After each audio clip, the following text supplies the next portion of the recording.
Feita aí o tempinho aí. Beleza, já volto então. Tá. Opa, você me vê agora? Vejo. Beleza. Agora põe o slide, né? Isso. Peraí que tem um copo na frente. Menina, você tá com cabelo grande demais, menina. Cresceu, né? Cresceu Eu demais. tô deixando crescer. Você tá igual aquele moço que tá na ilha deserta. Mas eu faço a barba, pelo menos. Tá joia, tá joia. Porque senão a barba estaria grande também, né? Pois é. Quem que é Ismael Veizaga? Seu irmão, Esse é primo? meu pai. Ah, seu pai? Isso aí. Prazer, seu Convidei Ismael.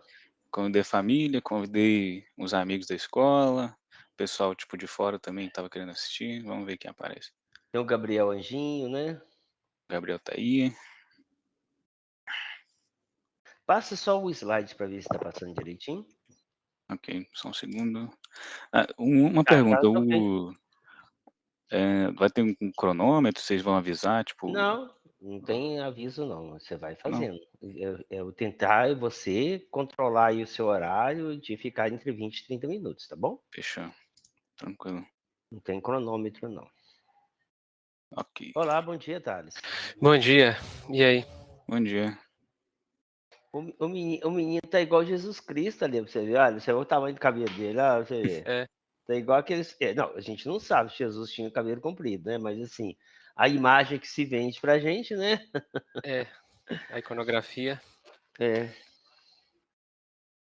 Tá igual na defesa lá do Felipe, que fez um app de identificação de santos, né? Aí o Bruno perguntou assim, como é que ele sabe que o santo é daquele se não tem imagem? Porque o Bruno é evangélico, né? Eu falei assim, não, mas isso não tá. Eu falei assim, olha, mas é a representação que se tem daquela pessoa que é difundida na história, né? E geralmente é o que é muito importante, que não é a imagem, por exemplo, eles já fizeram Jesus japonês, Jesus de várias coisas, mas tem sempre alguns símbolos que vêm associados.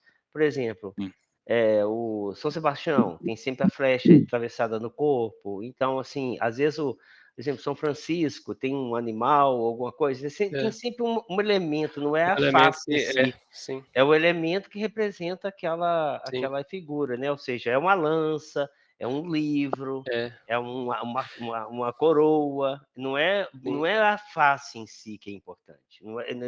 Não se identifica a face, se identifica representação, né? a representação, o símbolo, né? Uhum. Exato. É porque os evangélicos não gostam de imagem, né? Paulo aparece com a espada, né? O apóstolo Paulo. Justamente. O Bartolomeu que morreu esfolado, né? Arrancado a pele, aparece às vezes assim segurando, tipo como se fosse uma roupa, né? Que na verdade é a pele dele. Sim. Enfim, Cada né? um tem.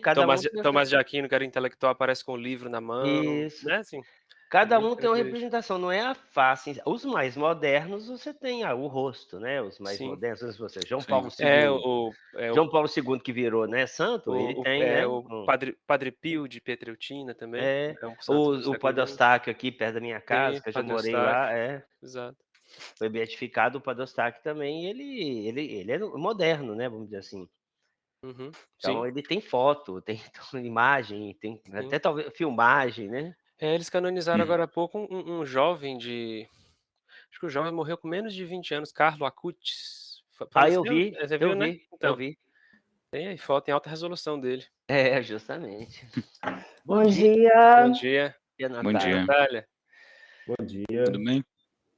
Bom Tudo dia. bem, e vocês? Esperar o Ismaelzinho aqui, Ótimo. o chefe. Bom dia. Chegou. O chefe chegando. Bom dia. E aí, Bom Ismael? dia. Falando mal de mim aí, Rogério. Não, não deu nem tempo. Não, aqui, você só está, como é que é? Uma semana de chefe, não deu tempo de falar mal, não? Já sim. Deu não. Tem que esperar mais um tempo, né, Natália? Mas eu não vou nem chegar a falar mal. Não vai. Não, Agora, Natália e o Thales, talvez sim. Né? Eles vão ter tempo, né? Eu não. Que bom. Vamos não. Vamos lá então, né? Começar. Vamos então, né? Só para Fernando, confirmar, preparado? vocês conseguem ver minha tela direitinho? Sim, tá tudo ok. Marcações que eu fizer com o mouse, vocês conseguem ver também? Sim, também. Tá ótimo, então. Então vamos. Vamos Você vai começar então, né? começar então, Rogério, professor? Eu que começo a falar, tá, Isso, Fernando? Assim, beleza. então, vamos começar a defesa do Fernando, né? Do Fernando Weizaga. Ele vai falar sobre reconhecimento e transcrição automática de manuscritos históricos de Allan Kardec. É importante falar que esse tema foi uma combinação, né, comigo e com o Thales. O Thales, né, eu também sou, né, mas eu não sou tanto quanto o Thales, espírita.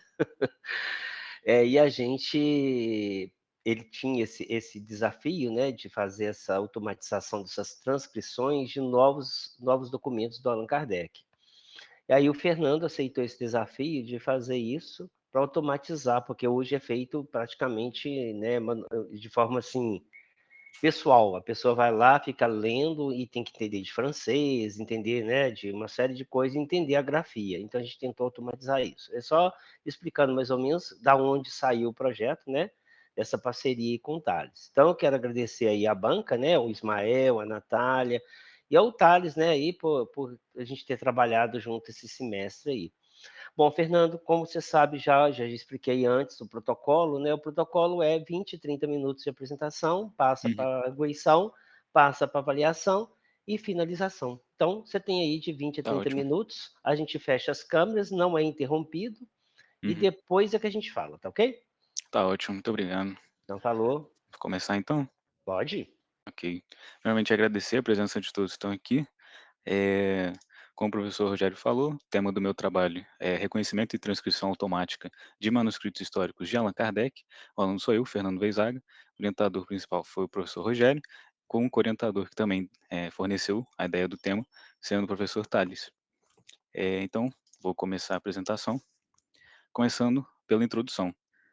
Inicialmente, eu vou dar uma introdução sobre a principal tecnologia que foi utilizada para o trabalho, que foi a tecnologia de OCR, que vem do inglês, que é Optical Character Recognition, ou reconhecimento óptico de caracteres, que é basicamente uma tecnologia que permite converter texto de imagens em formatos legíveis por máquina, que é um tipo de tecnologia já utilizado há muitos anos em setores como saúde, seguros, bancos e bibliotecas virtuais, quando é feita a digitalização de documentos, certificados, no caso de bibliotecas, livros, e esse tipo de tecnologia é utilizado para reconhecer eh, esses textos, né? E o mercado global dessa tecnologia tem um crescimento estimado em 3,7%, atingindo até 3,38 bilhões de dólares até o ano atual. Aqui eu vou falar rapidamente um pouco da evolução da tecnologia ao longo dos anos. Em 1917, o dispositivo optofone foi popularizado pela estudante Mary Jameson, e esse dispositivo era um dispositivo que permitia fazer o reconhecimento de texto e imagens através da reflexão de luz numa imagem, que então era capturada por uma célula de selênio e que fazia uma codificação para notas musicais. Com isso, a Mary Jameson, que era possuía deficiência visual, conseguia fazer uma leitura de uma palavra por minuto. Na década de 50, teve David Shepard desenvolveu o dispositivo Gizmo, que permitia reconhecimento das 26 letras do alfabeto latino, quando produzidas por uma máquina padrão de escrever, e foi o precursor da máquina de Farrington. Na década de 60 a 70, esse tipo de tecnologia de reconhecimento de textos já era muito utilizado em serviços postais nos Estados Unidos para classificar a correspondência. E em 2006, o Tesseract, que era um software desenvolvido anos antes pela HP, teve seu controle assumido pela Google e acelerou bastante a colaboração nessa área. Uma curiosidade é que esse software, atualmente, o Tesseract, está disponível gratuitamente no GitHub, para quem quiser usar. Bom, mas esse era um cenário mais geral de OCR. O foco desse trabalho é o OCR focado em manuscritos, ou seja, é reconhecimento de texto escrito à mão.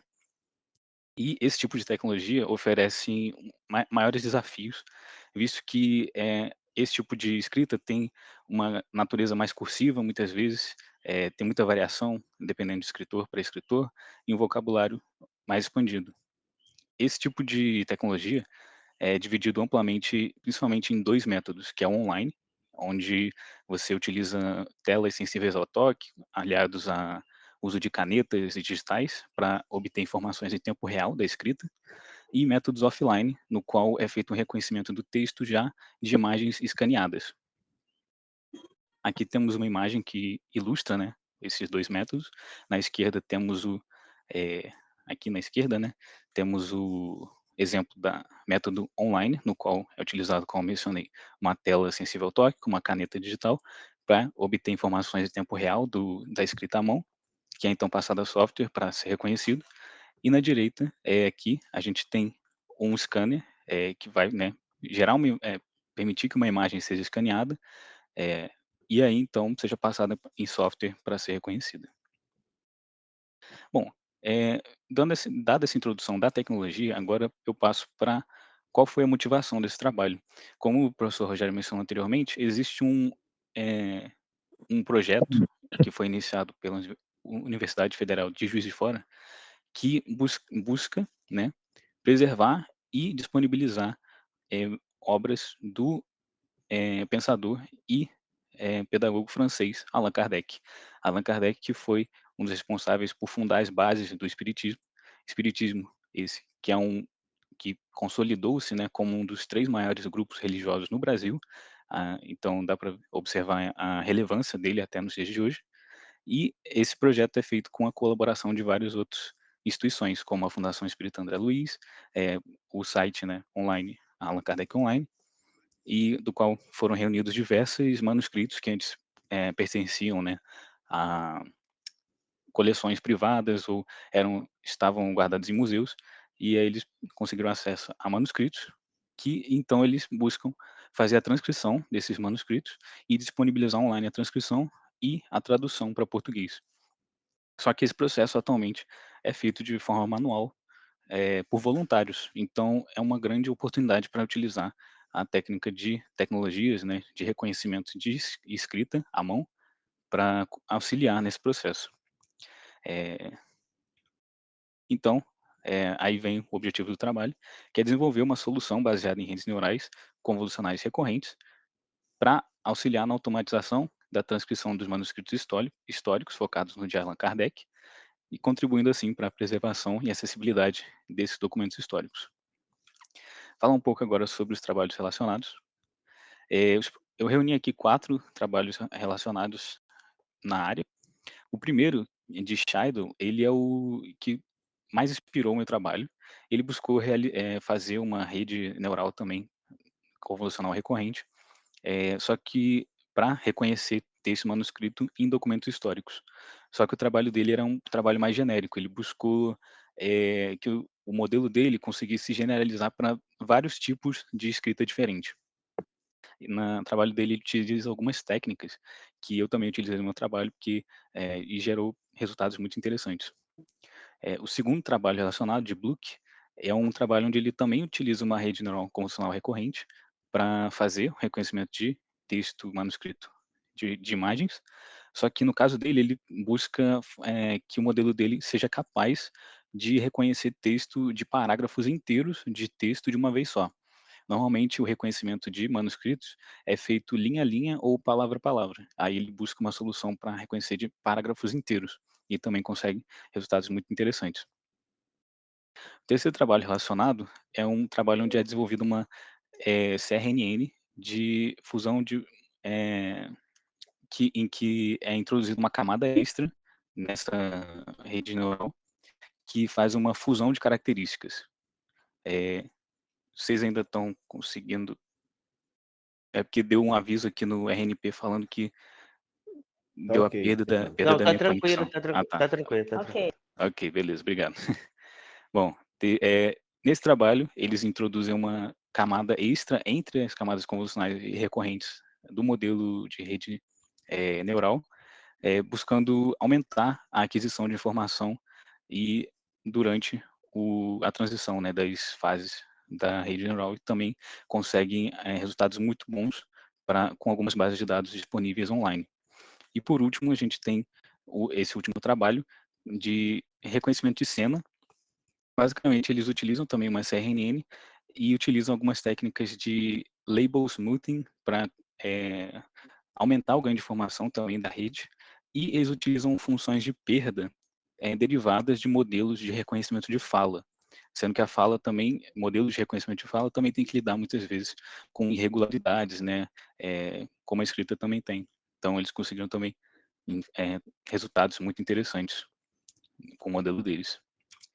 Bom, baseado nisso, eu desenvolvi a minha metodologia, né, defini minha metodologia, que ela é resumida nesse esquema aqui. Basicamente, a minha metodologia é dividida em 4 fases principais, baseada na coleta de imagens e suas transcrições, devido ao fato de que, como o meu foco era o manuscritos inéditos de Allan Kardec, não existia disponível online já uma base de dados focada nos manuscritos dele. Então foi necessário gerar uma nova base de dados, que também foi a parte mais trabalhosa do trabalho. Do trabalho. Enfim, aqui temos, então, inicialmente a coleta desses dados. Os dados são pré-processados utilizando diversas técnicas, algumas das que também foram utilizadas naquele primeiro trabalho relacionado de Scheidel, e tudo isso para gerar a base de dados. A base de dados, então, que será utilizada para treinar o meu modelo, treinar e testar. O modelo que é o sistema de transcrição automática, que é baseado numa rede neural convolucional recorrente. E, por fim, é feita a implementação desse modelo, utilizando o framework Optuna para ajudar a definir os hiperparâmetros do modelo, também definir o otimizador que será utilizando. É feito um processo de validação cruzada para garantir que não vai ter um sobreajuste aos dados no modelo.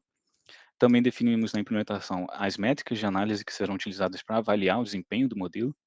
E, por fim, também é utilizado a API Gemini do Google para adicionar uma camada extra de refinamento das predições do meu modelo, ao pedir que ele sugira algumas correções ortográficas que possam vir a ser necessárias na predição final. Bom, começar então falando um pouco da metodologia, das fases, né? Primeiramente, fiz a coleta e pré-processamento de dados. A coleta foi feita a partir do site do projeto Allan Kardec, onde eles disponibilizam as imagens escaneadas dos manuscritos e também as transcrições, já o texto das transcrições está no site. Então, eu selecionei 57 páginas digitalizadas e suas transcrições para montar minha base de dados.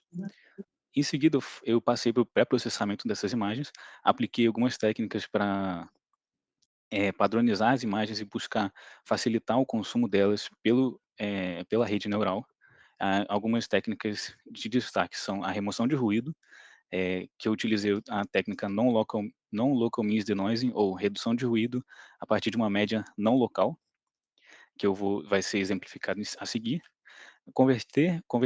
Fazer a conversão, né, dessas imagens para a escala de cinza, que diminui a complexidade, né, diminuindo os canais de cor de 3 para 1, e ao mesmo tempo que diminui a complexidade da imagem, ele mantém informações importantes como a densidade de pixels e bordas, né, da imagem, que são muito importantes para a identificação de padrões.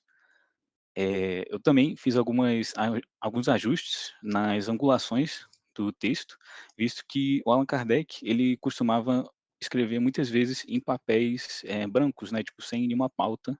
Então, muitas vezes, ele acabava subindo a letra no final da página, o que acabou dificultando com que eu dividisse as linhas de texto. Então, eu procurei ajustar isso, o texto das imagens, para que ele ficasse mais reto nas páginas. E, além disso, a própria escrita do Allan Kardec, ela é meio angulada. O jeito que ele escrevia as letras ele escrevia de um jeito angulado, que é denominado de slant na literatura. Eu também utilizei uma técnica que foi utilizada no trabalho de Scheidel para buscar compensar essa angulação, porque compensar essa angulação na escrita vai facilitar também o reconhecimento dos padrões das letras. Eu busquei uma abordagem mais clássica para reconhecer os textos, que foi reconhecer de linha a linha. Para dividir as linhas de texto nas imagens, eu utilizei a projeção horizontal de pixels, que basicamente eu vejo as imagens como uma matriz de pixels, e para cada linha dessa matriz de pixels eu avalio se ela tem uma densidade alta ou baixa de pixels mais escuros. Se tiver uma densidade alta de pixels escuros, eu vou assumir que ali tem texto. E se não tiver, ou seja, se não tiver quase nenhum pixel escuro, ali provavelmente não tem texto. Então eu utilizo essa lógica para dividir as imagens em linhas de texto. Por fim, como a rede neural convolucional ela requer que as imagens sejam, que as entradas sejam padronizadas, o tamanho delas, eu padronizo o tamanho das imagens para essa dimensão de 800 por 50 pixels. Aqui a gente tem um exemplo da remoção de ruído que foi feita, que é um trecho de um manuscrito, onde tem muito ruído de fundo, dá para ver que, como ele escreveu nos dois lados da folha, dá para ver, tipo, traços, né, do lado de trás da folha aparecendo na frente. Então isso poderia, tipo, acabar afetando na projeção horizontal que eu fiz de pixels, né. Então para melhorar isso, eu utilizei a técnica de remoção de ruído, que dá para ver que reduziu bastante o ruído, né, no fundo da folha. E isso facilita bastante a divisão das linhas, né, porque aqui no entre as linhas fica bem mais limpo e facilita a divisão. Aqui em seguida tem alguns exemplos de compensação de angulação que eu fiz. Aqui na esquerda temos a compensação que eu fiz da página inteira, onde dá para ver que aqui ele está escrevendo uma página em branco, sem pauta, e ele acaba subindo, né, a escrita dele fica angulada. Aí eu fiz um ajuste manual assim para compensar essa angulação e facilitar também a divisão em linhas. Na direita tem, aqui dá para ver também, ó, na direita o exemplo da angulação de escrita que ele possui, né, ele escreve de uma forma mais angulada. E eu utilizei uma técnica do trabalho relacionado de Scheidel, que é uma técnica baseada em fatores de cisalhamento, para compensar essas angulações e facilitar o reconhecimento dos padrões. Falando agora um pouco sobre o modelo de rede neural em si, ele é baseado em três partes principais, que são as camadas convolucionais, para extrair as características das imagens, camadas recorrentes, do tipo Long Short Term Memory bidirecionais, para processar sequencialmente as características extraídas, e por fim é utilizada uma saída com função softmax para projetar as probabilidades, ou seja, no final a gente vai ter, para cada passo da imagem, qual é a maior chance que aquele pedaço da imagem tem de ser uma letra, ou um número, um símbolo, uma letra com acento, etc. No meu modelo, eu estou usando a função de perda CTC, que também é utilizada por Scheidel, que é a classificação temporal conexionista, que basicamente ela permite que eu rotule dados, ou seja, associe um rótulo a uma imagem, sem que seja necessário que eu aponte exatamente onde que o rótulo deveria estar na imagem, ou seja, isso é feito de forma implícita por essa função de perda. Por fim, a gente tem informações sobre dados de treinamento. A base final, depois de dividir os textos em linhas, ficou com o número de 1.566 imagens, com seus rótulos correspondentes, e eu dividi eles em 80% para treinamento, 10% para teste e 10% para validação. É importante destacar que esse 10% de teste ele não é usado em nenhum momento para treinar o modelo, ou seja, o modelo não sabe de nada desses 10% de imagens até o momento que eu for testar o desempenho dele no final. E também eu defini as classes baseada nas letras, símbolos, números que aparecem nos textos e deu um total assim de 90 classes no total, entre letras maiúsculas, minúsculas, números, eh, palavras acentuadas, etc. Aqui tem um esquema, né, uma ilustração de como funciona basicamente a rede neural. Como eu mencionei, tem três divisões principais: camadas de convolução, recorrência e transcrição. E aqui na direita a gente tem os passos que são feitos resumidamente por cada camada. A rede vai receber a imagem de entrada, que passa por mapas de características convolucionais, e gerado uma sequência de características que passa pelas camadas recorrentes, LSTM. São feitas previsões para cada quadro das imagens e, por fim, é gerada uma sequência predita no final. Aqui tem uma tabela mostrando, né, o que cada camada o que tem em cada camada, descrição do que ela faz e a dimensão da saída de cada camada. O que é mais interessante aqui é analisar o que cada camada vai fazer.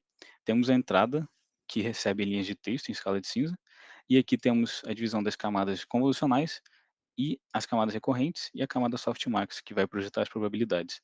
A gente utiliza algumas técnicas como transposição da imagem para que ela fique no formato certo para ser recebida pelas camadas convolucionais. Utilizamos também técnicas de normalização de batch para acelerar e estabilizar o treinamento. A gente utiliza também camadas de pooling que vão simplificar algumas entradas do, eh, da rede, o que vai controlar o sobreajuste, né, impedir que haja esse sobreajuste.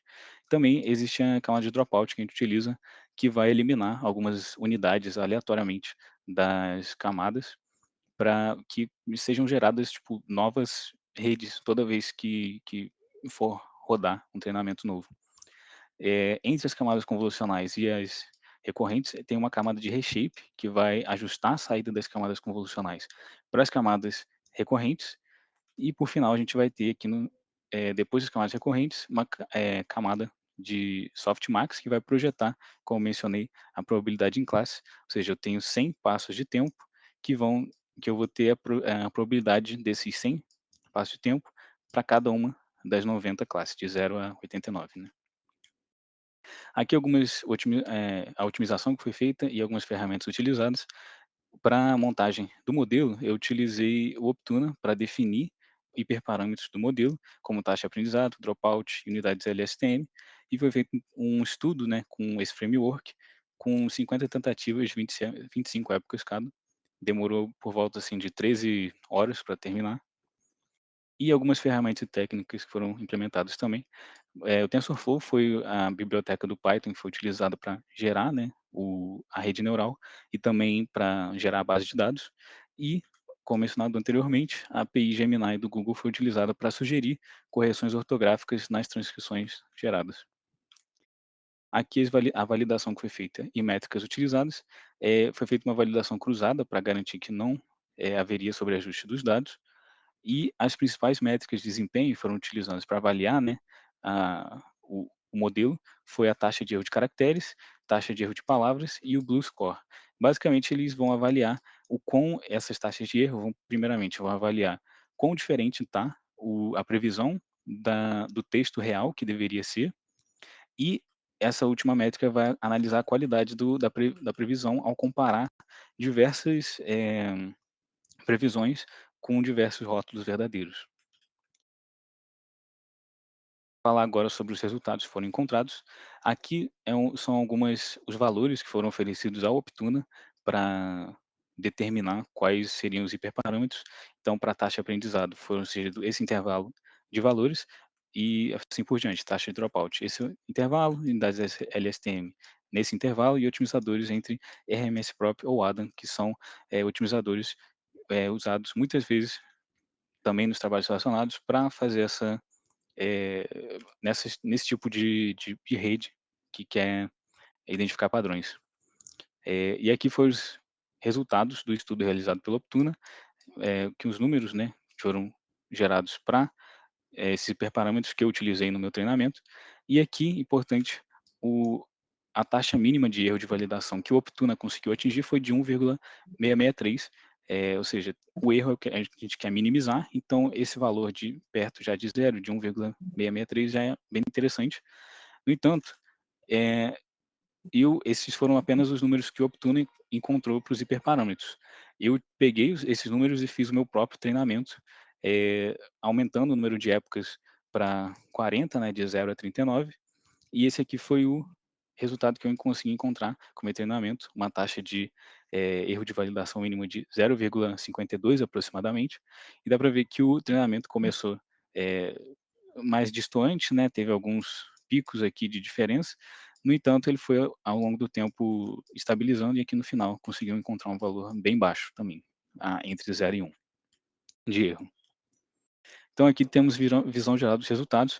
Para avaliar o modelo, como eu mencionei anteriormente, eu utilizei uma parte da base de dados que foi reservada só para fazer testes. Então o modelo não conhecia nenhum desses dados ainda. Eles foram utilizados só para testar.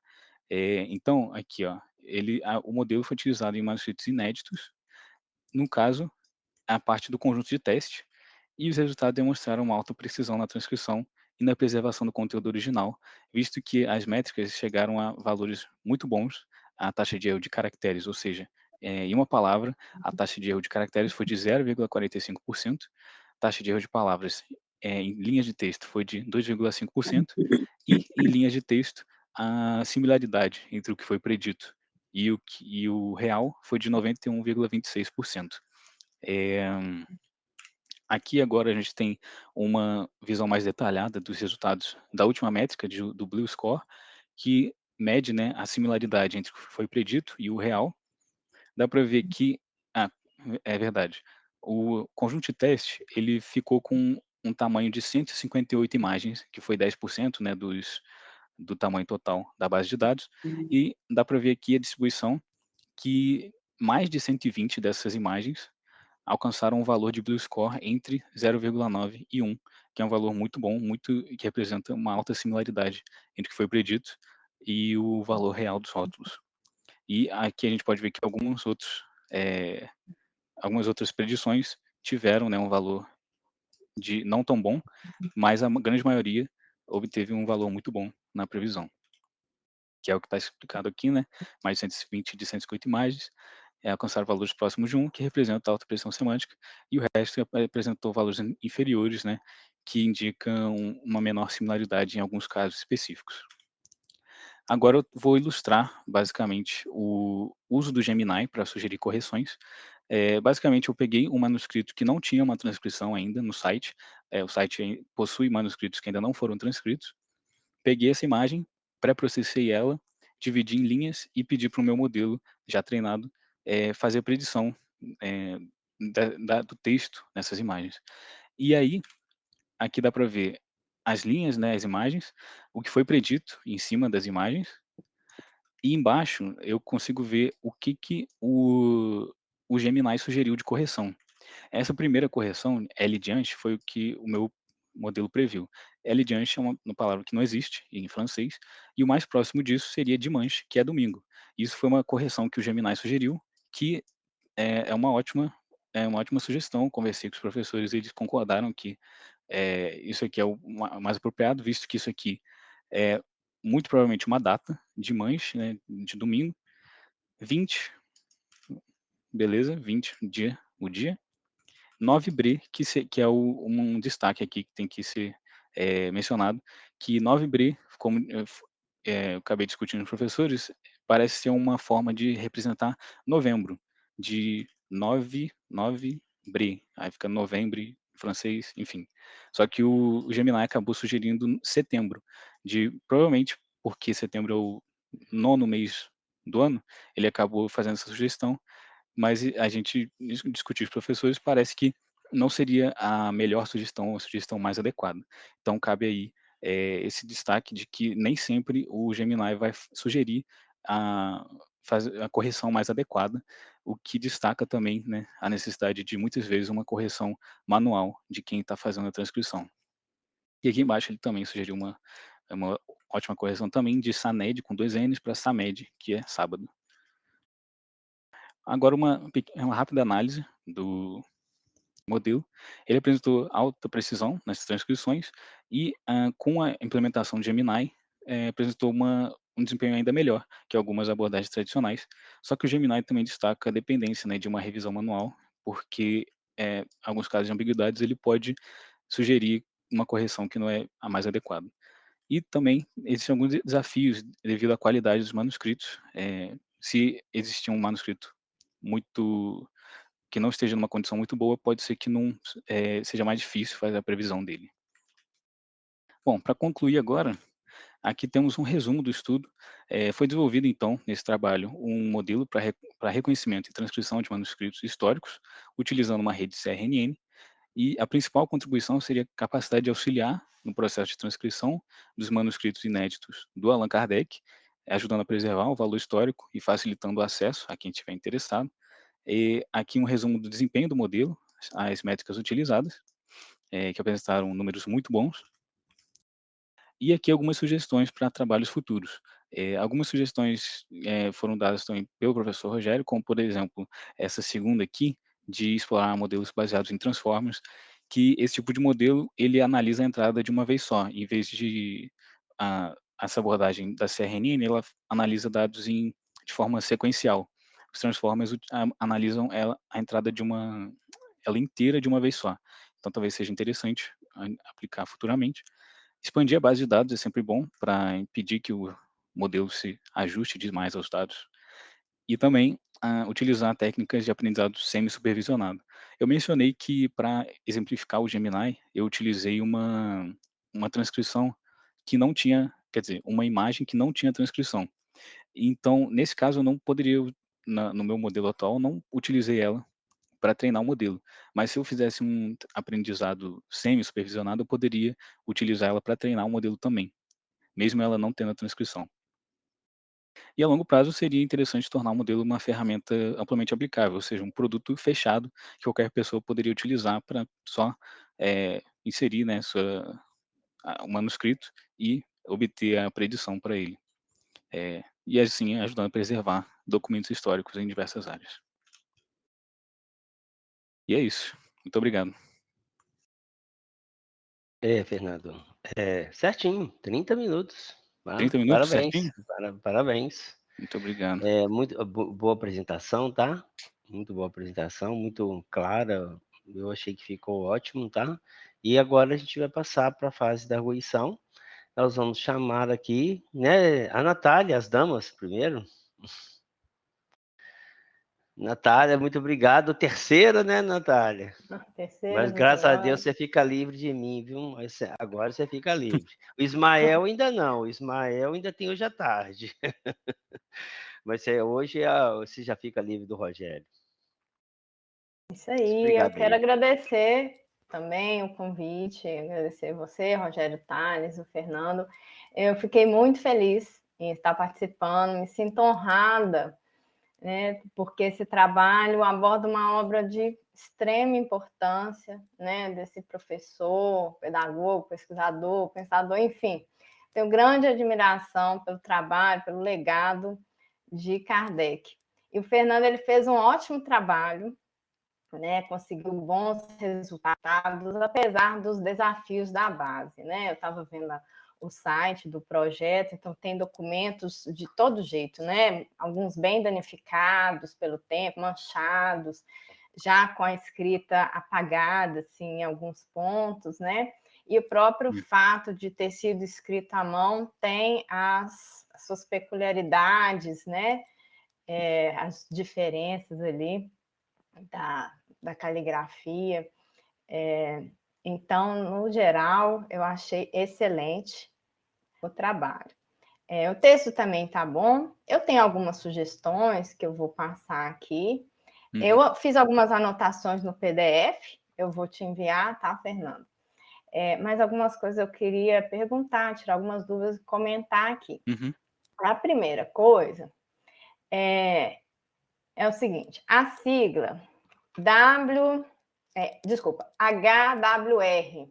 Isso. Em alguns momentos do texto, você coloca handwriting, o H. Em outros momentos, você coloca handwritten. Então, eu queria te perguntar, assim, apesar do significado ser muito próximo, eu queria te perguntar se você está usando como o mesmo sentido ou não. Porque se for com o mesmo sentido, vale a pena escolher um e padronizar. Na apresentação, você usou o handwritten, né? Isso. Então, eu acredito que o mais adequado seria o handwritten mesmo. Apesar de que eu acredito que como é muito similar o significado, eu acho que o outro também se encaixa, mas eu acho que no meu caso eu preferiria utilizar handwritten mesmo. Tá, Vou então, padronizar. padronizar uma revisada lá no texto, procura esse termo e deixa tudo igual, é melhor, né? Bom, eu senti falta um pouquinho de uma análise ali, agora falando lá da sessão de trabalhos relacionados, de uma conclusão ali da sessão, né? Uma consideração ali no final sobre as diferenças e similaridades em relação aos trabalhos mencionados. Então, falar um pouquinho ali de quais métodos serão utilizados, apesar de que você falou no primeiro lá que foi inspirado, né? Que seu trabalho foi inspirado no dele, mas concluir no final, porque dos outros aí você não comentou, né? Similaridades e diferenças. Então, fica essa sugestão aí para essa sessão.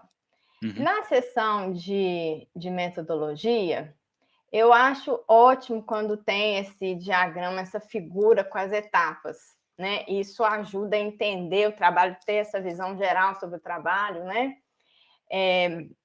Mas, olhando bem as etapas, né? Me pareceu que faltou um pouco daquele paralelismo semântico ali, porque a primeira, coleta de imagens, aí depois pré-processamento, aí a terceira, sistema de transcrição, aí depois implementação.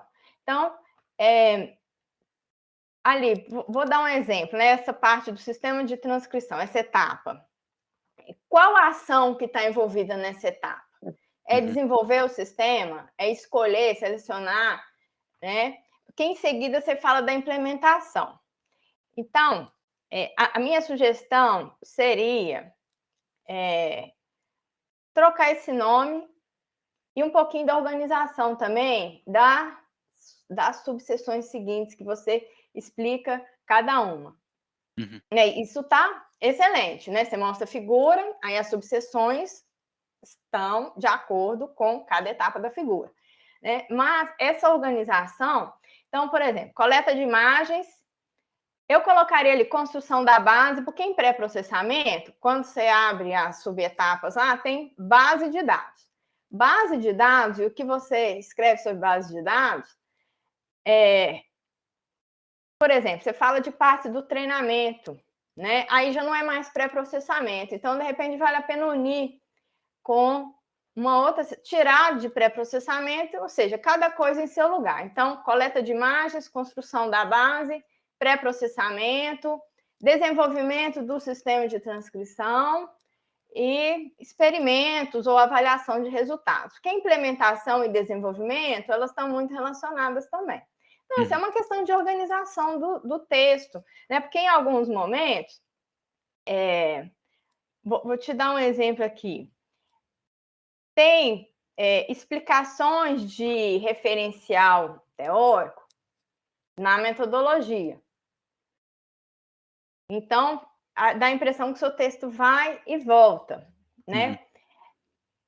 Quando você fala da função de perda CTC, você explica ela em 3 momentos diferentes do texto, então seria melhor unificar em um local apenas, né? Então, você fala na seção 3C, você fala na seção 3B, seção, subseção, né?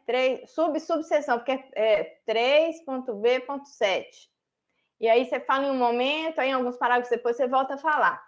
Então, é organizar melhor para facilitar e melhorar esse fluxo de leitura do texto, tá? Então, tem a parte de referencial teórico. Então, vamos lá na subseção 3C. Você fala do sistema de transcrição automática. Aí você já começa essa sessão falando da descrição de um trabalho de outro autor, CRNN. E aí você comenta sobre esse trabalho e já abre uma subseção, uma subseção, né? Rede neural convolucional recorrente. Então, é esse fluxo que eu estou falando. Então, você começou ali a sessão Sistema de Transcrição Automática, fala do seu trabalho, né? O que tem no seu trabalho. Pode citar outros autores, comentar outras coisas, ok, mas do jeito que foi, ficou parecendo referencial teórico ali dentro da metodologia, né?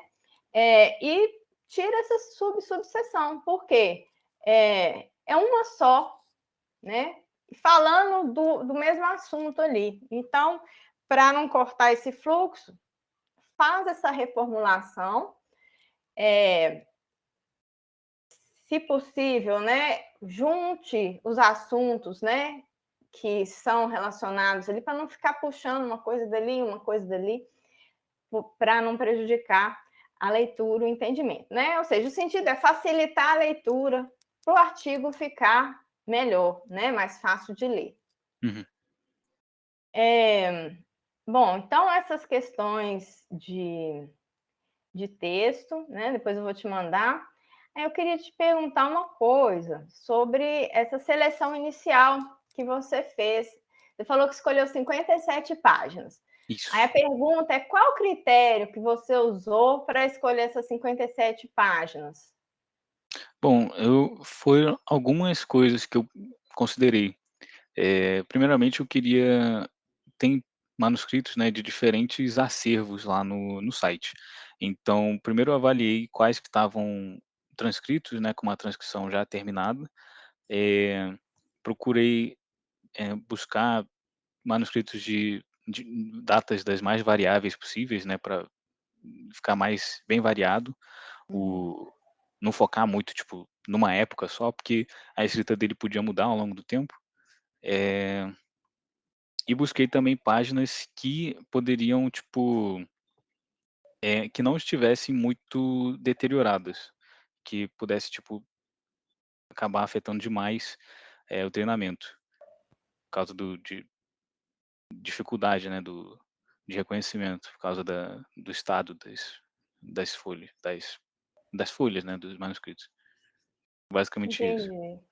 Mesmo nas transcrições, né, eu notei lá que tem partes que são impossíveis, né? Sim. Não, Que é porque no na próprio própria transcrição tem algumas coisas que não dá para identificar, nem as pessoas que já fizeram a transcrição conseguiram identificar e fica marcado lá como ilegível ou, o que eles acham que pode ser que está escrito ali, algo do tipo. Entendi.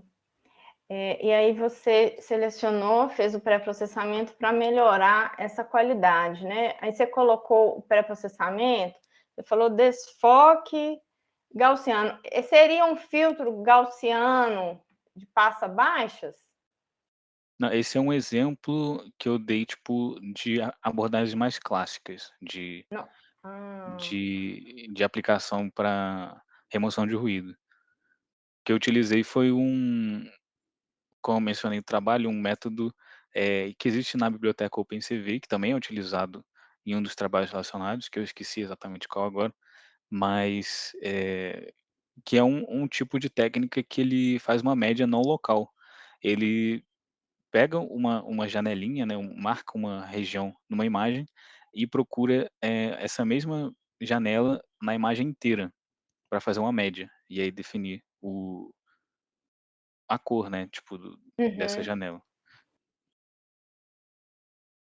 Sim. Eu achei que você tinha usado essas 3 coisas que você citou: desfoque gaussiano, que na verdade a gente conhece mais como filtro gaussiano, desfoque mediano, normalmente, né, na literatura é filtro de mediana. Eu ia só confirmar com você se eram esses mesmo. Mas aí, essa questão da organização do texto, fica parecendo que foi o que você usou, porque está lá na seção de metodologia, subseção B, pré-processamento de dados, aí tem número 1, textos, número 2, redução de ruído. Aí você fala, diversas técnicas de suavização de imagem, como o desfoque gaussiano, desfoque mediano, são amplamente discutidas. Dá a impressão que você usou, mas na verdade ali você está puxando esse referencial teórico para a sua metodologia, entendeu? Então é essa questão que da organização do texto que pode confundir. Assim, eu tive a impressão que você usou isso também, né? Então, na verdade, foi a utilização dessa redução de ruído que você explicou, da janela, né? Isso. Por causa da média zero do ruído. Ok. Então, vale a pena reestruturar isso para ficar mais claro, tá, Fernando? Ok. Outra coisa que eu fiquei na dúvida aqui, que é o seguinte: você falou que as classes foram 90 classes, né? Que são as letras, os símbolos, maiúscula, minúscula, acentuação, não é isso? Uhum. Só que aí você falou que foram 90 classes, não é isso? Isso. Só que aí, em algum momento aí do texto, que eu vi seção 3C1, você fala em 89 classes. Não sei não, se você está com o texto aberto aí, só para a gente confirmar essa informação. Está lá na página 7. Ô, Fernando, acho que são 89 classes mesmo. É porque é de 0 a 89, que eles são numerados. Aí dá 90. É porque na hora que a gente coloca lá na rede, assim, é lógico, são muitos trabalhos, acho que são 89 caracteres. São 89 caracteres. Então aí tanto é que a saída da rede tem 89 valores. 89 valores não inclui o zero, inclui 89 elementos. É a probabilidade de cada um deles. Então a rede tem 100 por 89. Entendeu? Ele pode estar numerado, mas aí seria de 0 a 88. Mas como eu estou falando do tamanho do vetor, lá na rede final, é 89. Eu estou vendo no texto que eu coloquei que o valor utilizado para preencher, né, os rótulos que tinham valores menores foi de 90. E que as classes definidas previamente foram numeradas de 0 a 89. De 0 a 89. Então tem que conferir essa informação e corrigir, né? Porque numa parte está falando de 0 a 89, aí lá mais para frente está falando 89, né? Confirmando esse número. Eu tenho quase certeza que são 90 classes e elas são numeradas de 0 a 89. Ah, tá. Mas aí, então, aqui, a única coisa, então, que estaria aqui com problema seria na saída Softmax. Essa saída Softmax ela foi gerada automaticamente porque aí pelo a summary. Softmax... então, a Softmax teria 89 valores de saída. Ela não teria 90. Ela teria que ter 90, entendeu? Porque ali é o valor para cada uma das 89 em 100 passos. Tá vendo? Então, seriam 89, porque eu teria 89 elementos de saída. E como cada classe individual na Softmax, eu teria 89 probabilidades, não 0 a 89. Para ter 0 a 89, eu teria que ter 90 na saída. Que eu lembre, eram 89 caracteres que representam a escrita do francês. Para confundir com um caractere de padding, então... pode ser. Eu sei que o caractere de padding, o valor dele é 90, porque 90 não tem nenhuma classe associada a ele. Aí ele seria ignorado na fase de decodificação. Pode ser isso, pode ser isso. Ah, tá. Pode ser isso, sim. Eu vou conferir isso, sim. Porque tem essa questão também, às vezes, na questão aqui, igual você fala assim, faz um Python, e o Python começa a numerar do zero, né?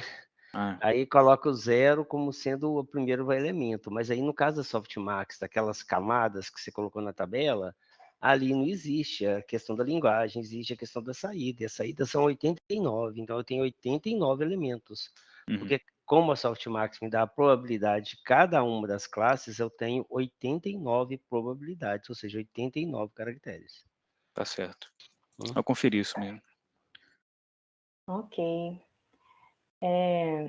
Já caminhando aqui para o final, Fernando,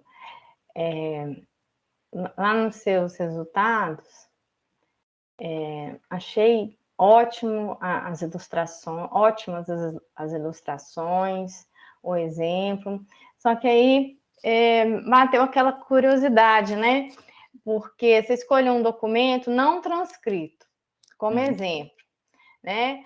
E aí a letra do Kardec eu tenho uma certa dificuldade, viu, de entender. Aí fica aquela curiosidade de saber, mas qual que é o gabarito? Então, assim, por que você escolheu esse documento que não estava com a transcrição? É porque, nesse caso, eu queria, de fato, gerar o resultado de uma página inteira. Tipo, é porque, previamente, na base de dados, os dados estão todos embaralhados. Eu, tipo, misturei, né, os dados para eles não ficarem muito sequenciais, para o modelo não tentar treinar com todas as linhas de uma página, depois todas as linhas da próxima página, que aí poderia causar algum ajuste a esses dados. Então, para verificar de fato o Gemini, eu procurei uma página inteira, que no caso não teria sido transcrita ainda, porque eu queria ver, qual a saída que ele iria gerar. De uma página inteira, eu iria reunir o texto de cada linha para gerar o texto inteiro, e aí eu ia solicitar o Gemini para o texto combinado dessa página inteira, faça uma correção ortográfica, em erros que você encontrar. Que aí ele ia gerar o texto inteiro da página de uma vez, a correção dele, entendeu? E, de qualquer forma, acho que não vai fazer diferença, estava transcrita, né, para esse processo. A minha curiosidade é essa, assim, não tinham mais texto, você pegou todos que tinham lá, né, com uma qualidade aceitável, né, que você falou que um dos critérios foi a Sim. qualidade. Esse foi um dos como eu fiquei bastante tempo procurando as páginas, eu até acessei recentemente o site, parece que o site sofreu alguma atualização, que eu vi que estava meio diferente, talvez tenham documentos novos e os que não eram transcritos antes, talvez já tenham sido transcritos. Mas na época eu fui exaustivamente lá tentando encontrar todos os documentos que eu pudesse para montar a base de dados, porque de todo jeito a base de dados acabou ficando relativamente pequena, né, porque comparado a outras bases online, 1.500 entradas é bem pouco até. Então eu procurei ao máximo tentar filtrar o máximo possível de páginas para colocar na base de dados. Então aí sobrou muito, quase não sobrou, candidatos para eu testar no final tipo, o modelo. Aí eu acabei pegando essa imagem que não tinha transcrição ainda. Entendi. Mas ficou bem legal. Então, a última pergunta que eu vou te fazer é sobre futuro disso, né? Se você pretende fazer uma futura integração lá com esse projeto de colocar esses resultados lá, de fazer essas transcrições automaticamente, o que vocês estão pensando, planejando? Olha, imediatamente eu ainda não planejei nada. Eu gostaria de conseguir o primeiro passo, eu acho, seria conseguir deixar o mais automatizado possível, porque eu mencionei, tipo, no final, que tem muitas partes, principalmente do pré-processamento das imagens, que eu tive que fazer manualmente, porque não deu tempo de eu encontrar uma forma ainda, né, de automatizar algumas partes, principalmente para algumas partes de dividir as linhas, né, dos textos, é mais complicado de fazer automatizado, porque depende muito do estado do manuscrito. A projeção horizontal que eu estava usando para calcular onde começa uma linha de texto e termina ela, depende muito do estado do manuscrito, porque tem alguns manuscritos que tem uma cor de fundo, um papel mais escuro, outros têm um papel mais claro, outro a intensidade da escrita é mais tipo, a escrita está mais fraquinha, então isso depende muito, é muito caso a caso dos manuscritos. Isso no meu caso, eu acabei tendo que fazer manualmente. Acho que seria o primeiro passo, né, para conseguir fazer uma integração com o projeto, seria tentar pelo menos fazer o pré-processamento desses dados ser, automatizado. Aí depois eu poderia pensar numa forma de, né, deixar encapsular, né, o sistema inteiro para poder, tipo, providenciar, a quem quisesse usar. Mas aí seria isso. Sim, de repente pensar numa forma de segmentar, né, Uhum. esses documentos, essas partes muito problemáticas, né, de isolar essas partes. E com certeza é um projeto que vai, né, o seu trabalho, né, vai agilizar demais esse trabalho de transcrição, né, porque fornecendo ali, eu imagino, né, para o especialista, para a pessoa que vai fazer essa transcrição, já um texto, mesmo que não seja 100%, né, com alguns probleminhas ali, Uhum. mas já tem um texto, uma base ali que a pessoa só vai fazer Seria uma pequenas correções, seria uma não ótima é? referência, né, tipo, porque quando eu imagino, não cheguei a ter que transcrever nenhum texto assim ainda, mas, imagino que ter uma referência, mesmo que não 100% correta, já, bater o olho e ter tipo, existe uma previsão do que possa estar escrito aqui, aí já serve como uma referência, né, para definir eh, algumas alguns textos que estiverem ali, aí eu acho que facilita sim, facilitaria. Exatamente. Bom, então, parabéns novamente a você, ao Rogério e ao Thales. Sucesso para você e obrigado novamente. Muito obrigado. Obrigado, Natália. Com relação à questão aí a gente precisava de uma base maior, isso é fato. Sim. Então, como é muito específico, né, porque a gente fez um treinamento específico, não é um modelo genérico, né, igual é o autor que ele se baseou. Então, assim, a gente acaba tendo essa dificuldade de ter muitos manuscritos, né, já transcritos e para fazer esse treinamento. Então, esse é um problema. Além disso, o Thales trouxe uns manuscritos de outras épocas, né, que a gente testou no nosso sistema e ele realmente não funcionou muito bem. Ou seja, a gente ampliar esse treinamento, né, porque como você pega uma fase, igual você não escreve igual você escrevia talvez hoje, quando você tinha 15 anos de idade, vamos dizer assim. Isso muda mesmo. Muda com o tempo. Então, aí você teria que ter também muitos textos daquela época para também ver se o seu sistema conseguiria identificar os seus 15, 20, 30 e os 90 que você tem hoje, né, Natália? Ela está acreditando que ela tem 90 anos hoje. Não, então, tá certo, a gente teria que ter Eu, Rogério, tô... os seus 15, seus 20, seus 40 e os seus 90. Errou todas. Bom, mas aí a gente teria que ter essa... E será que funcionaria muito bem essas fases? A gente até pensou, talvez a validade do sistema do Fernando é tentar colocar por fases mesmo. Vamos supor, de 30 a 40, de 40 a 50, não de anos, né, da pessoa, mas de fases que ela teve na história, né? Porque a pessoa muda a escrita, então a gente precisaria de treinar, porque é muito difícil você generalizar isso num tamanho muito grande, né, de elementos. A gente também, isso é muito importante falar, a gente tentou inicialmente utilizar os próprios sistemas de inteligência artificial para traduzir os manuscritos, e eles realmente não funcionaram muito bem, né? Mas é lógico, como o Fernando já começou esse trabalho há muito tempo, é igualzinho das santinhas lá, lembra das santas? Dos santos do Felipe? Quando a gente começou o projeto, nós tentamos também fazer o reconhecimento dos santos. E também o Fernando tentou fazer o reconhecimento através dos próprios, do ChatGPT, né, do Gemini. Não funcionaram bem, funcionaram assim, horrivelmente. Estava muito ruim. Então a gente realmente resolveu fazer o treinamento e etc.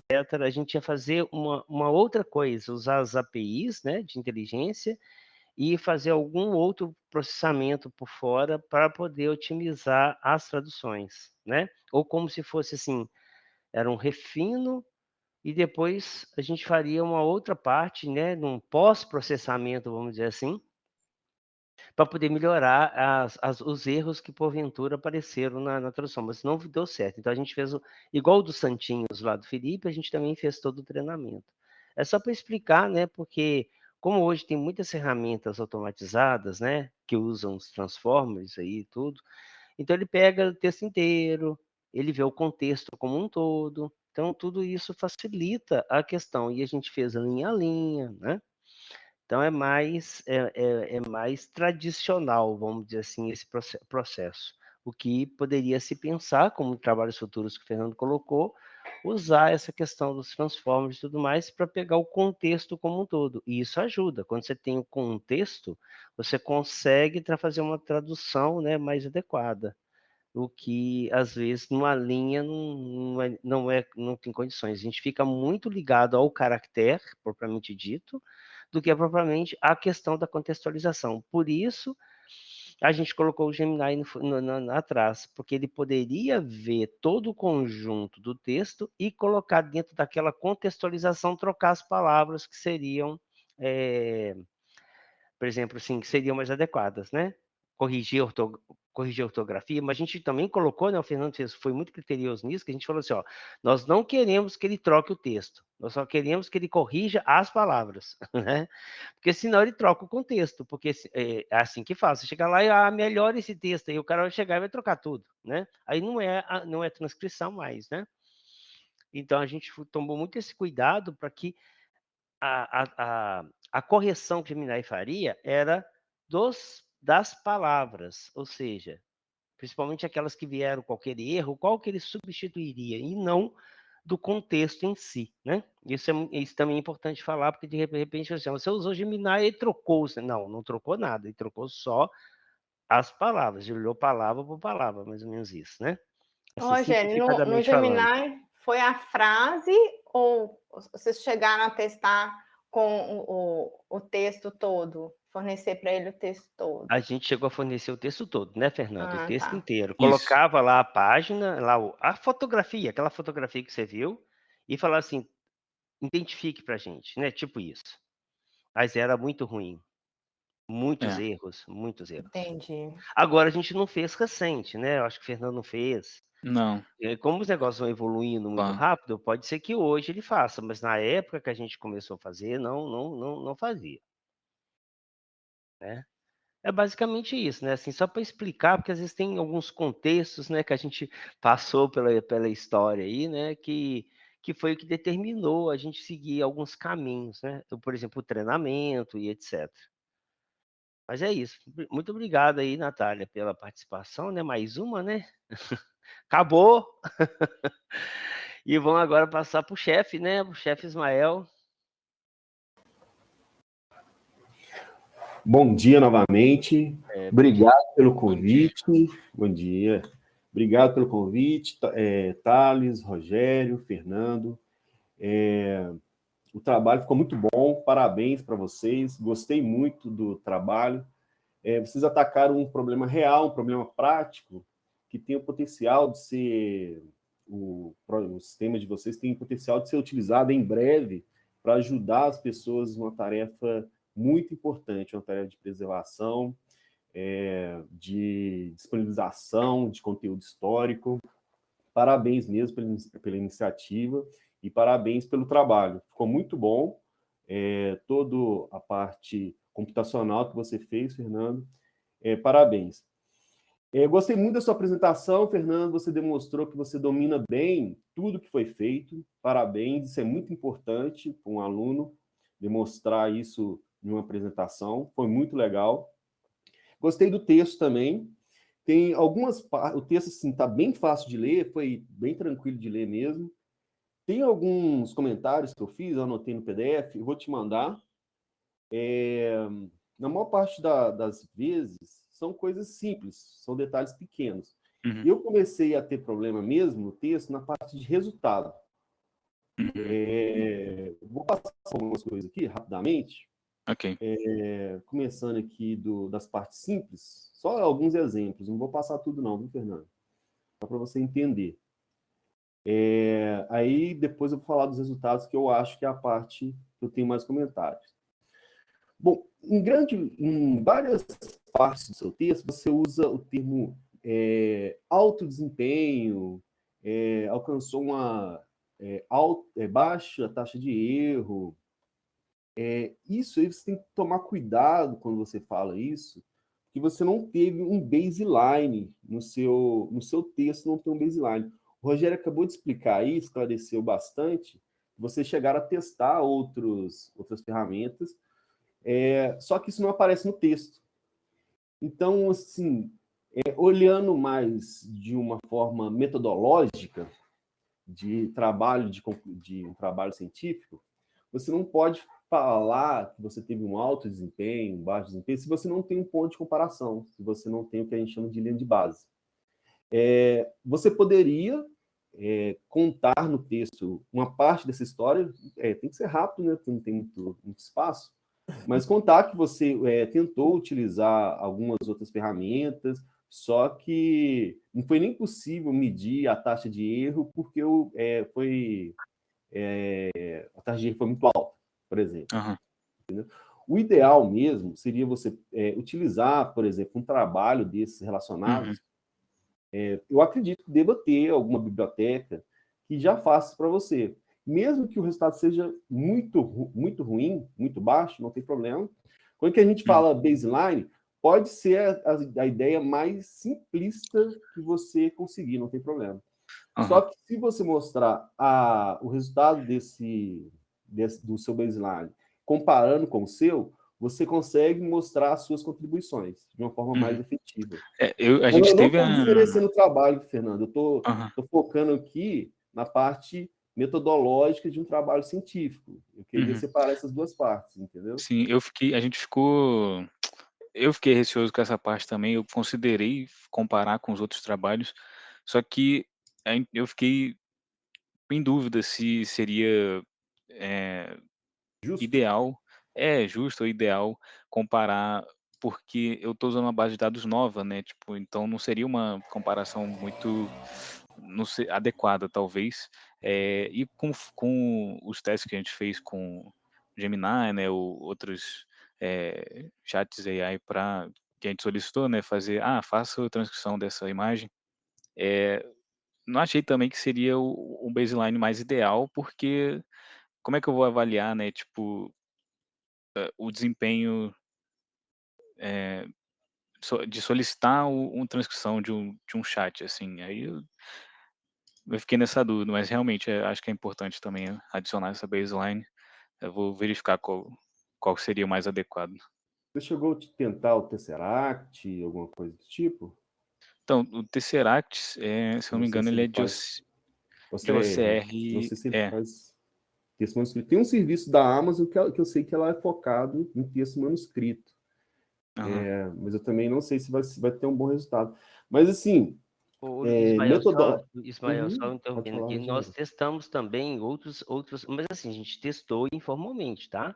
Nós não testamos para gerar métrica, porque é Isso. possível gerar métrica, sim, se a gente quisesse usar por exemplo, o Gemini, por exemplo, para tentar a tradução, e o que ele saía, a gente fazia o SER lá, né, o Blue, podia fazer tudo isso e medir. Nós não fizemos. Outra coisa que poderia ser feito, que talvez estaria mais direto, não poderia ser não muito justo, mas seria o mais correto, é pegar o autor principal da qual ele se inspirou, mas se a gente tivesse o programa pronto. Não sei se o Fernando encontrou, acho que não tinha disponível. Não. Isso que é o grande problema. Ele teria rodado as imagens, extraído as métricas e feito a comparação. Aí sim a gente poderia fazer, porque aí ele é um ambiente genérico do qual ele se baseou, e aí poderia mostrar que o específico, ou seja, esse mais específico que ele fez, funcionou mais adequadamente. Então, existiam essas duas vertentes que a gente acabou não fazendo, né? Mesmo uma questão de tempo mesmo, né? Mas a gente usou também no próprio site lá como é que chama lá, do Allan Kardec, né, Thales? Tem também uma ferramenta que eles utilizam, é um programa, né, um site que a gente usa para isso. Ou seja, a gente tentou o ACR também Por exemplo, você sabe que se você pegar o Windows hoje, aquela ferramenta de aplicação, você pega o texto e você pode pedir para ele ver e transformar toda a parte de uma imagem em texto. Foi horrível também, não funcionou bem. E a outra coisa que a gente testou foi esse site, onde, né, o Fernando sabe mais do que eu, né, claro. Porque eu não vou lembrar, assim, do site específico. O Aquele site Thales que colocou no chat. aí, ó, ele colocou no chat, você tinha um site em que você usava, aqui, ó, Transcribus, que você também usava, eles usavam nesse projeto para fazer, e realmente também não ficou muito bom. Assim, a princípio, o que o Fernando fez ficou melhor que o Transcribus faz, que é um site utilizado como base para o projeto. A gente podia talvez ter feito isso, ter feito a tradução lá, extraído aquelas métricas e comparado. teria sido interessante.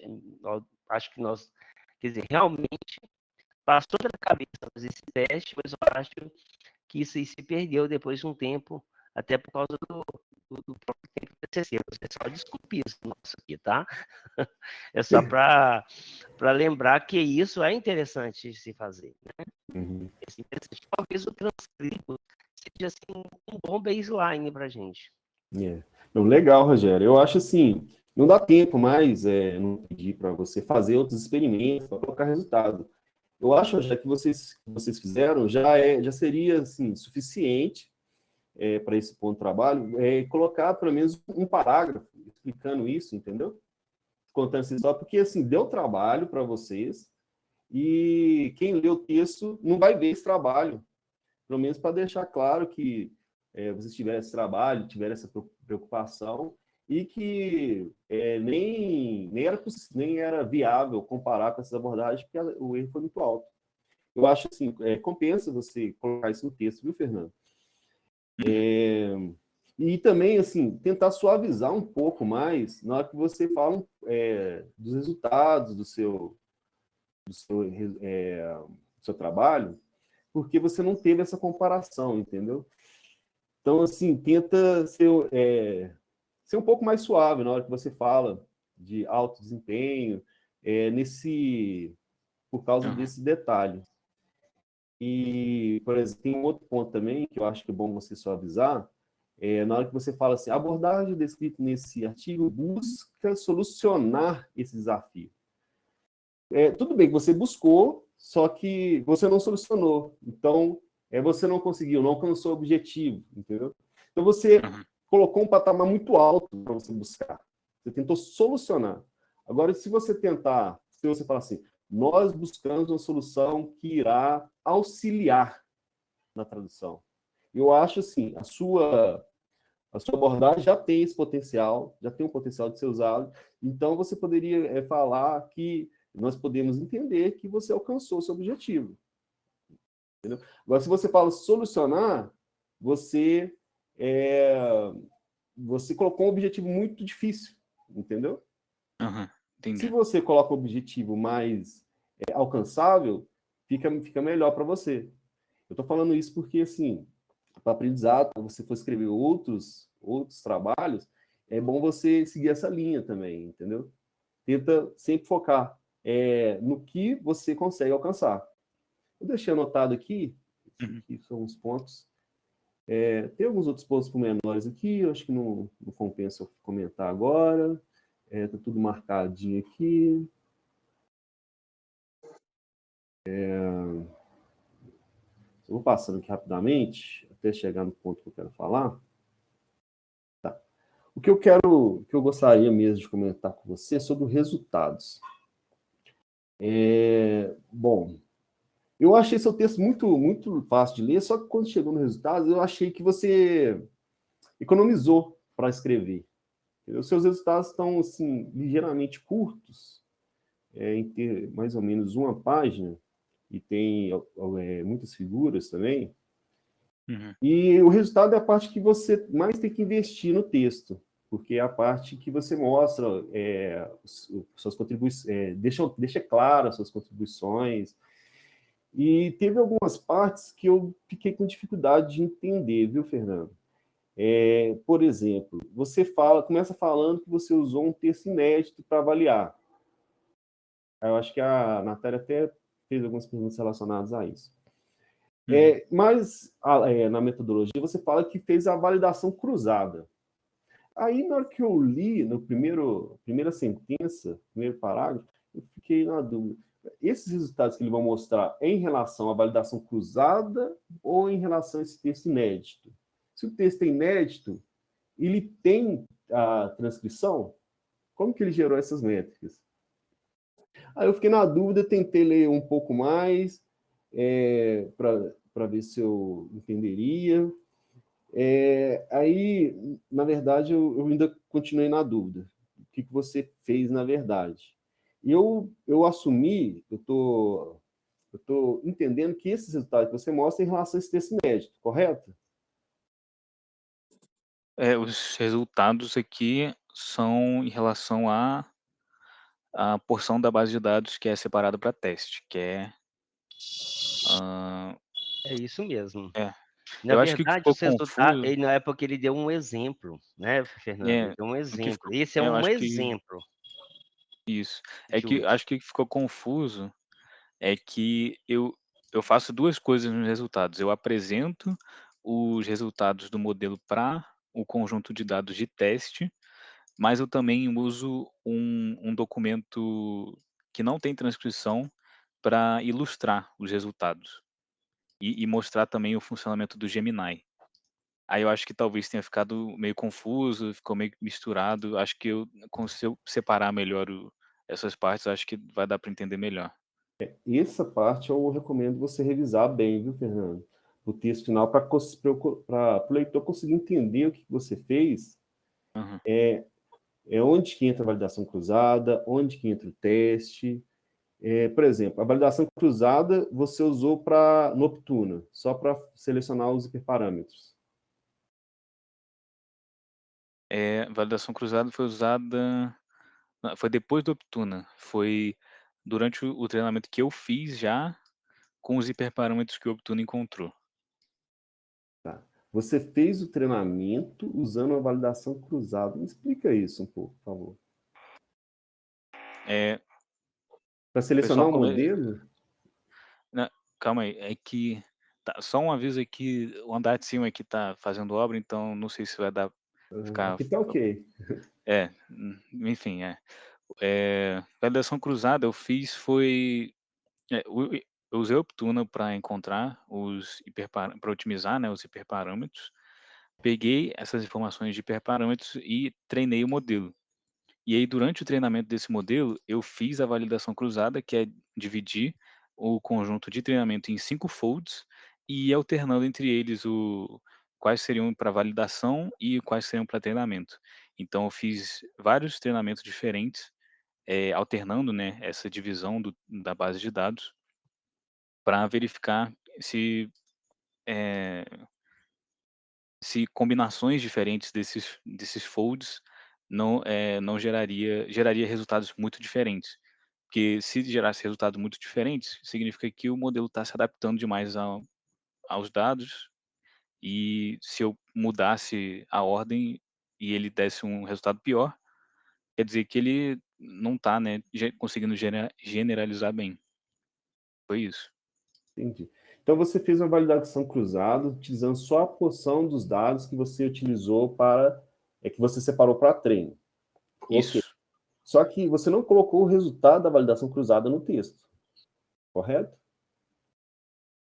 É porque, tipo, o que aconteceu foi que eu resumi os resultados para... Porque a validação cruzada deu um resultado bem similar entre os treinamentos. E aí eu separei um resultado que foi meio que um resultado médio, né? E coloquei o gráfico mostrando, né, o erro de validação que eu encontrei. Então, Agora, pode continuar. é isso, basicamente. Eu fiz a validação cruzada deu resultados similares, e aí eu resumi nesse gráfico que eu mostro, né, a evolução das taxas de erro. Entendi.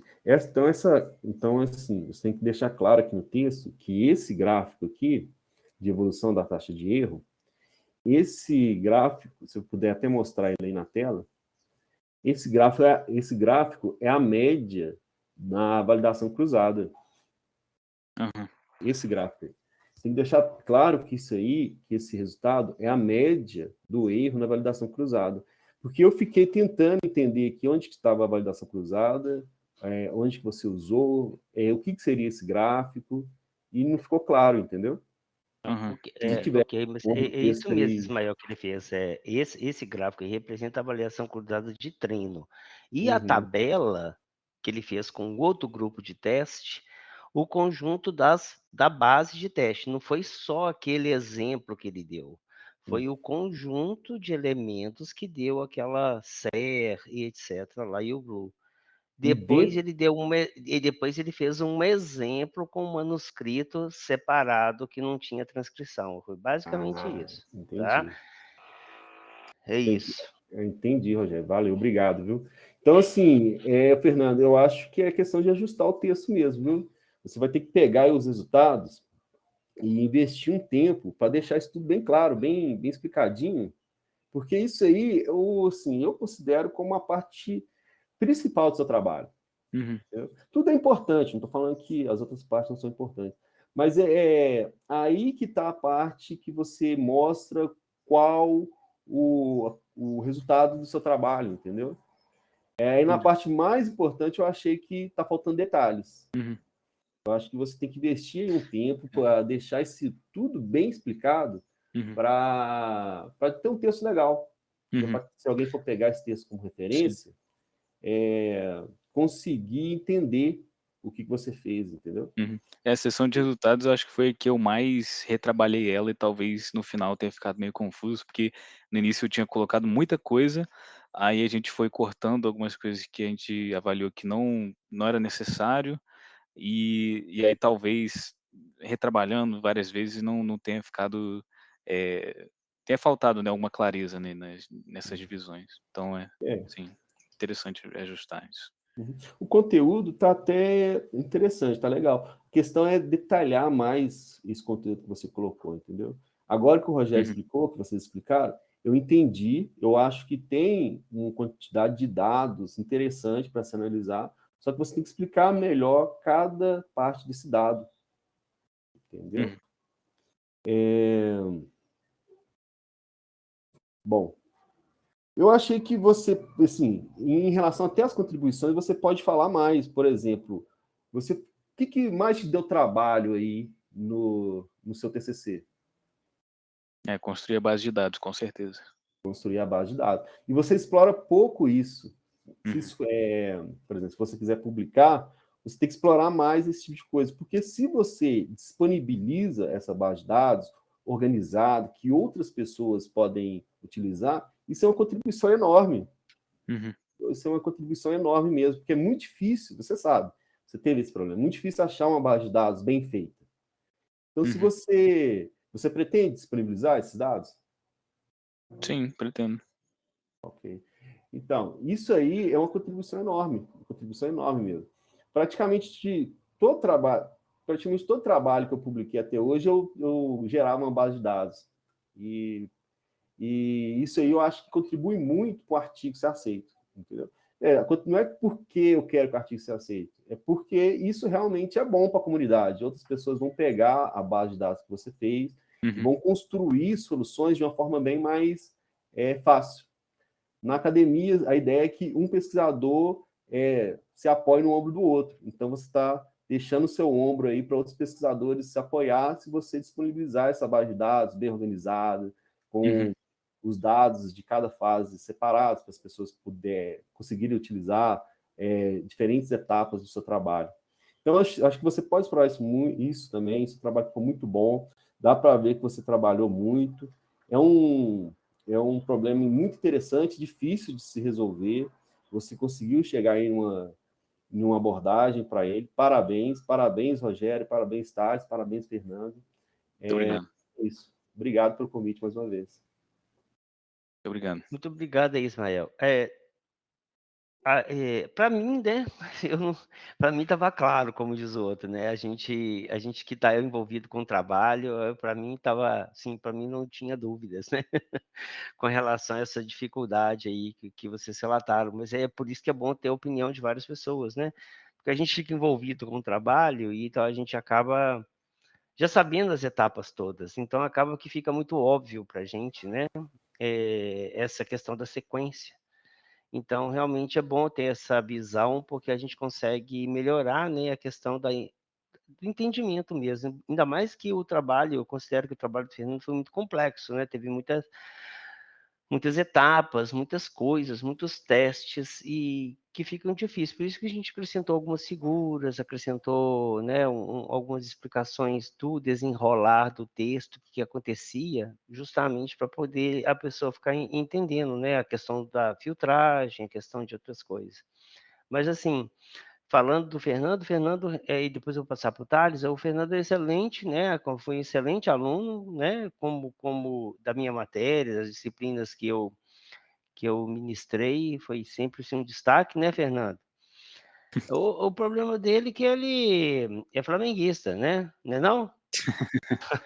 Que isso, nem assiste futebol direito, professor. Nem assiste, Ô, né? Rogério, outro Ah, flamenguista, outro Rogério? Que história é flamenguista. essa? Flamenguista? É o que tem o Fernando, você conhece o Lucas, o Carioca, que chama de Carioca? Ele apresentou ontem, não foi? É, que ele é de Volta Redonda. Ele é Ah, sim. flamenguista. Não pode não, vocês estão mineiro agora. Vocês estão Pode pão de... não?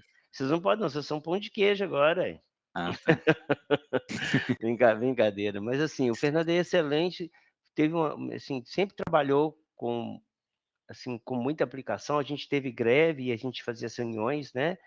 Normalmente, sem interrupção. Ele terminou esse trabalho todo no TCC1, né? A gente ficou refinando algumas partes durante o 2.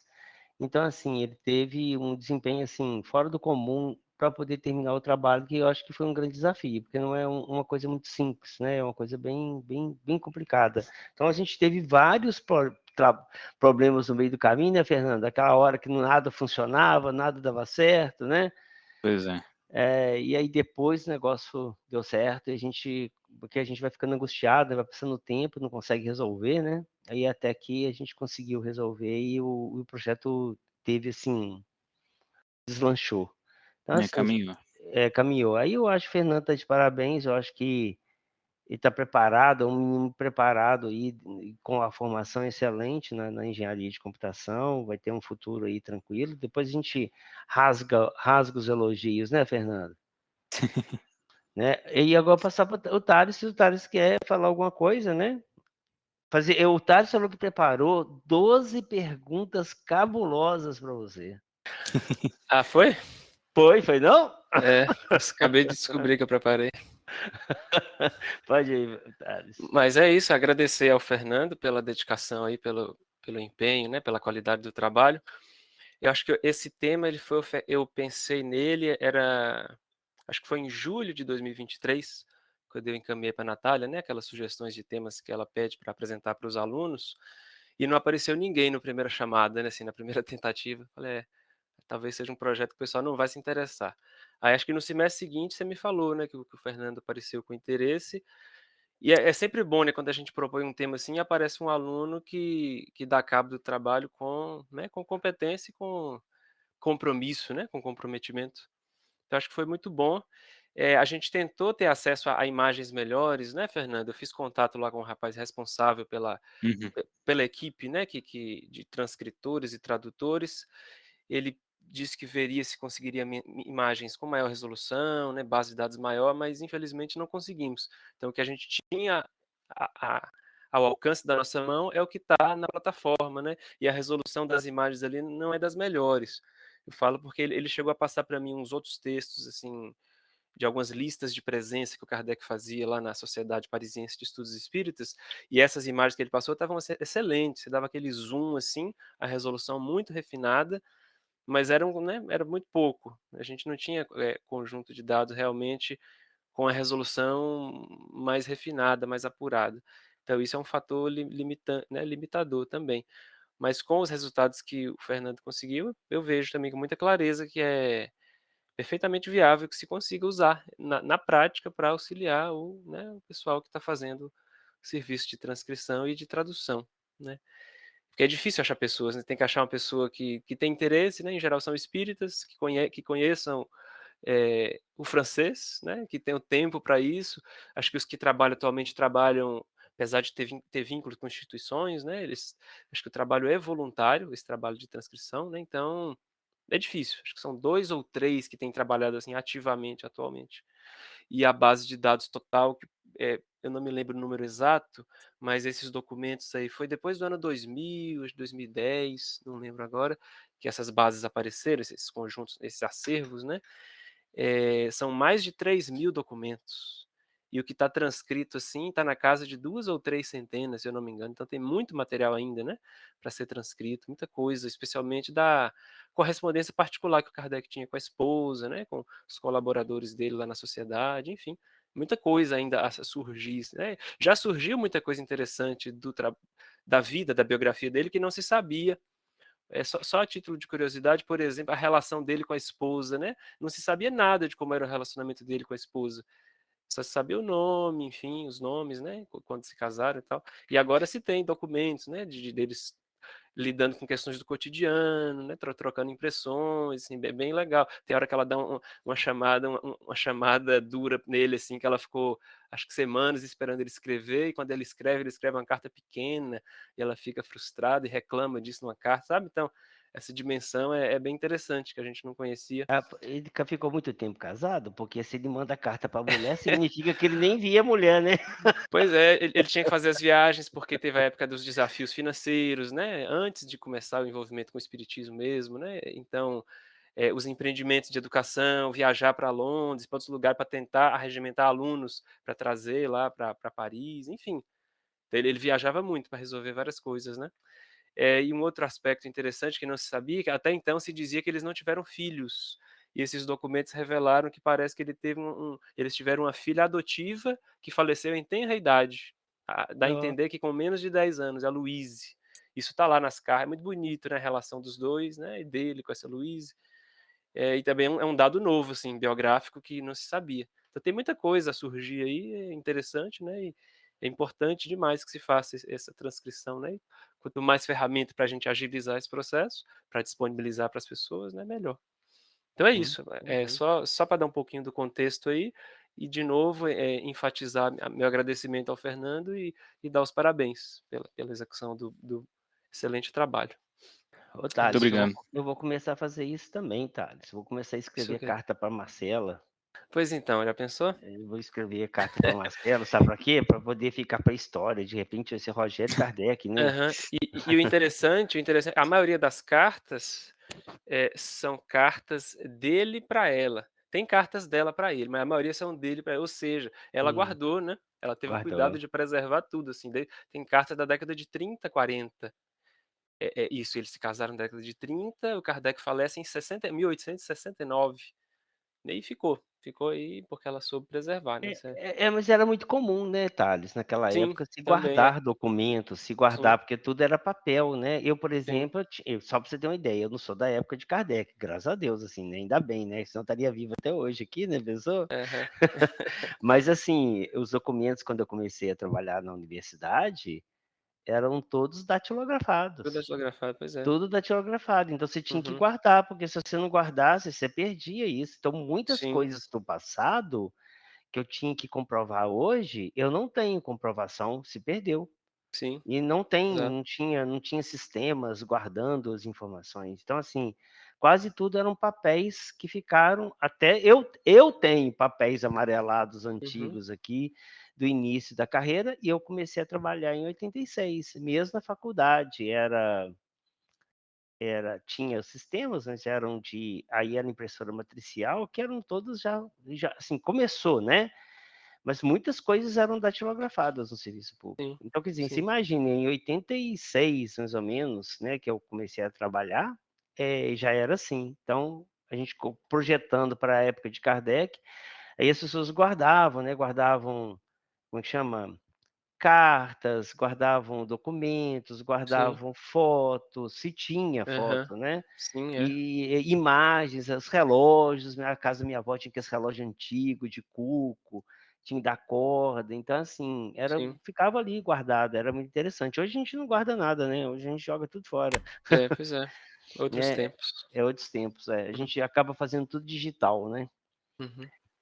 Bom, é isso, Fernando. Agora nós vamos passar para outra fase, a gente vai para outra sala, tá? Essa sala, Uhum. você pode ficar à vontade, pode conversar aí com o pessoal, que a gente vai para outra sala, a gente não escuta, nem vocês escutam a gente, tá bom? Ok, tá Eu vou. ótimo. Aí eu espero aqui, né? Espera aí, não vai embora, Ok, não. tá. Não, pode deixar. Eu Não espero. vai, não vai embora, não. Ok, então eu vou Eu, ficar aqui. eu Até vou, mais. eu vou criar aqui ainda a sala e vou passar o pessoal para lá, tá? Beleza. O Ismael, Thales, Natália e criar a sala.